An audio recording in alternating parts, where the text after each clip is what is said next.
Kuasa hukum Anies Baswedan, Muhaimin Iskandar, menghadirkan 11 orang saksi dan 7 ahli dalam sidang sengketa hasil pemilihan presiden 2024 di Gedung Mahkamah Konstitusi Jakarta, Senin 1 April 2024. Dari 7 saksi ahli yang diajukan, salah satunya adalah ekonom senior Faisal Basri. Dalam keterangannya, Faisal menyinggung soal politik pork barrel atau gentong babi dan mobilisasi pejabat. Pak Heru. Dari termohon silakan. Ekonom senior Faisal Basri menjadi salah satu ahli yang dihadirkan kubu 01 Anies Baswedan Muhaimin Iskandar dalam sidang perselisihan hasil pemilihan umum PHPU Presiden dan Wakil Presiden tahun 2024 yang digelar di Mahkamah Konstitusi pada hari Senin 1 April 2024. Dalam keterangannya, Faisal Basri sempat menyinggung politik pork barrel atau gentong babi. Faisal mengatakan secara umum pork barrel di negara-negara berkembang wujudnya berbeda-beda. Di Indonesia sendiri, menurut Faisal, angka kemiskinan yang tinggi yang diperkirakan hampir separuh penduduk Indonesia memicu politisi untuk memanfaatkan instrumen seperti bantuan sosial dalam meningkatkan suara di pemilu. Faisal Basri menyebut penggelontoran bansos efektif mempengaruhi hal tersebut, baik secara kuantitatif maupun kualitatif. Lebih lanjut, Faisal menyebut pork barrel merupakan metafora dari penggelontoran uang. Bahkan menurut Faisal, apa yang terjadi di Indonesia khususnya dalam pemilu Pilpres 2024 tidak hanya menggelontorkan uang, tapi juga memobilisasi pejabat sampai tingkat bawah untuk kepentingan politik dan memenangkan salah satu paslon. Kalau pork barrel itu sebetulnya metafor dari menggelontorkan uang. Celengan juga kan biasanya simbolnya babi gitu. Nah, lebih parah di Indonesia, tidak hanya gelontoran uang, tapi juga mobilisasi pejabat sampai ke level bawah.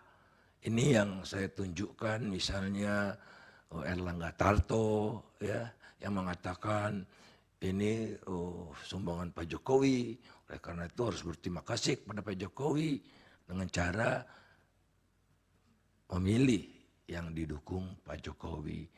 Dikatakan juga oleh Menteri Investasi Pak Bahlil bahwa silakan aja bikin sendiri Bu Risma. Ya, dipikir semua menteri mentalitasnya, moralitasnya seperti dia. Bu Risma tidak mau mempolitisasi bansos. Jadi sudah uangnya ada, tapi kurang magnetnya harus ditunjukkan. Ini loh yang ngasih secara demonstratif.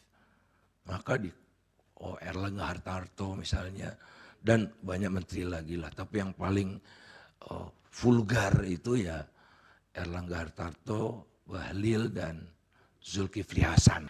Selain itu, Faisal juga menilai kebijakan bantuan langsung tunai BLT El Nino digelontorkan pemerintah untuk kepentingan politik pada pemilihan presiden 2024. Faisal juga mempertanyakan kebijakan pemerintah mengimpor 3 juta ton beras ketika penurunan produksi beras dalam negeri hanya di kisaran 600 ribu ton. Faisal menilai bahwa kebijakan itu tidak masuk akal karena harga beras tetap melonjak pada Februari 2024 lalu.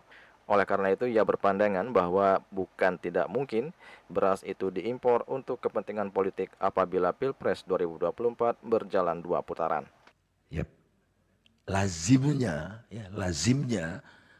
kalau import itu sudah masuk, harga turun, spekulan beras tidak berani naik-naikkan harga karena Bulog punya kekuatan untuk membanjiri pasar. Kok itu tidak terjadi berbulan-bulan?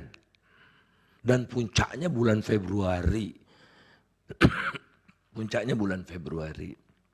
Oleh karena itu, hampir bisa dipastikan secara teoritis pun mendukung bahwa digunakan untuk kebutuhan tidak semata-mata untuk stabilisasi harga. Juli Suwarti dan Ketut Madiasu melaporkan.